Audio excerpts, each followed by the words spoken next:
Yo les devs et bienvenue dans cette nouvelle vidéo. Donc aujourd'hui, on va essayer de faire un peu des bêtises. On va essayer de casser Windows. Donc,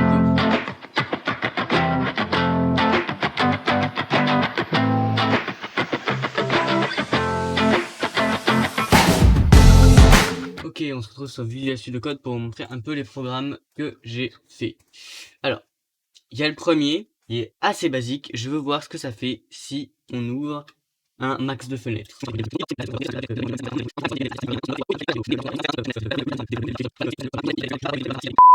Un label destruction. Voilà. Et ensuite, à la fin, une fois qu'on a fini de définir destroy, on la lance et ça lance la boucle infinie qui va donc finir par normalement faire planter l'ordinateur. Mais ça, on verra tout à l'heure. Ok, c'est parti. On va lancer donc le premier programme. C'est parti. Ok. Wow. Alors, l'ordinateur, enfin la machine virtuelle, elle bug déjà énormément. Donc, wow. 40% d'utilisation pour Python, ça fait vraiment beaucoup en vrai, hein.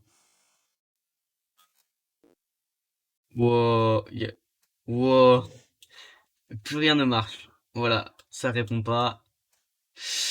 Oh là là. Oh, qu'est-ce qui me fait? Ah oui, d'accord, ok.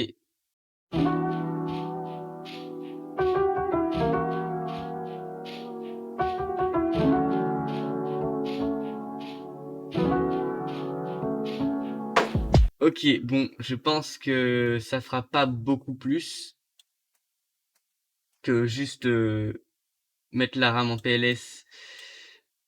Et voilà, donc on va arrêter le programme. Donc, j'ai fait en sorte que les programmes puissent être arrêtés et que je suis pas obligé de redémarrer l'ordinateur à chaque fois.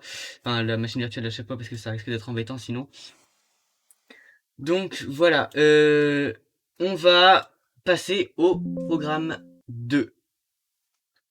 Mais d'abord, petit passage donc sur Visual Studio Code pour comprendre un peu comment il marche. Donc là, en quoi va consister le programme? Il va tout simplement remplir la RAM à bloc en agrandissant une variable tant qu'il le peut. Et dès qu'il le peut plus, il arrête, enfin il se met en pause, et dès qu'il y a de nouveau de la place, hop, il refait. Donc je pense que j'aurais dû lancer ce programme en premier parce qu'il est un peu moins vénère que l'autre. Ça va moins faire planter, je pense. Mais bon, comme c'est le deuxième que j'ai fait, voilà. Mon PC.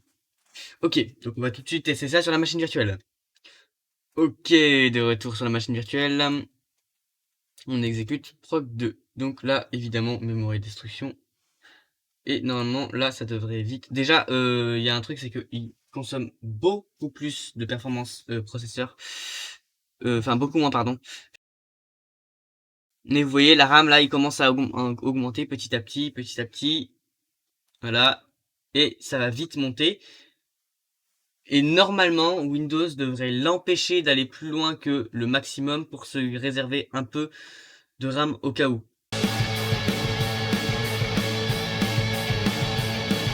Purée, la quantité de thread que le processeur il a à faire.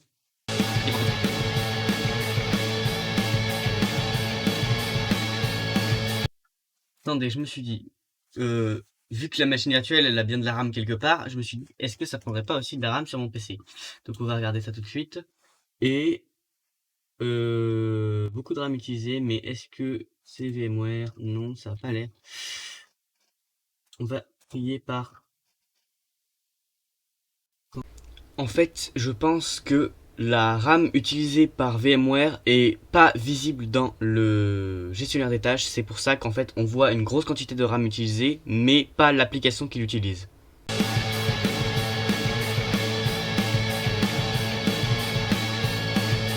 Mais là, c'est surtout le processeur qui galère, puisque la RAM... Enfin, la RAM, elle est un peu pleine, mais en vrai, ça va. La RAM elle est un peu pleine, mais en vrai ça va. Ok, ça veut pas se fermer. Voilà. Bon, il est toujours... Il apparaît toujours, mais normalement, ça devrait vite disparaître, puisque je l'ai kill. Voilà. Ok. Donc, on a vu ce qu'on avait envie de voir, ce qu'on voulait voir. Donc, vous voyez que là, dans ce cas-là, c'est pas super intéressant. Mais on va passer au programme suivant, et lui, vraiment, il est vraiment vénère. Ok, mais avant tout, passage sur Visual Studio Code. On va regarder un peu comment il marche? Le programme 3, en fait, c'est une version du programme 4, mais qui a que j'ai fait un peu bugger, mais qui fait bugger dans le bon sens. Donc, je vais essayer de vous expliquer un peu ce qui se passe, mais je sais pas trop qu'est-ce que ça fait exactement, en fait, parce que c'est un bug, en fait. Voilà, donc on va essayer ça sur la machine virtuelle. Et vous allez voir que c'est assez chaud. Ok, let's go. Donc c'est programme 3, on va le lancer. Et on va tranquillement regarder. Donc là, il a créé un fichier, un dossier ici. Et vous pouvez voir que déjà, il y a le...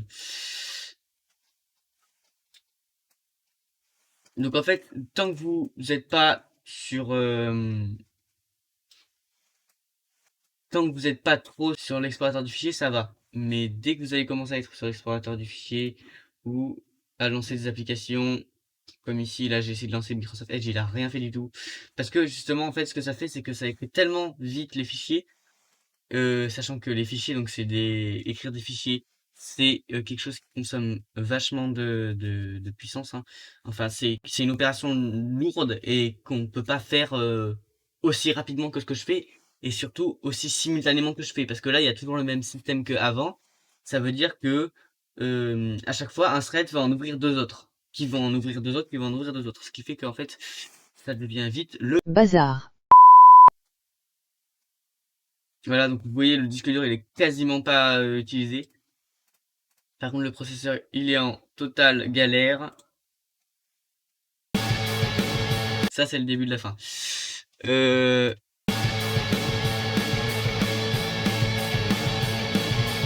Oh, ouh, oula, oula, oula. Y a plus rien là. Wow. Alors là, quand je vous avais dit, c'est le pire celui-là, hein, vraiment.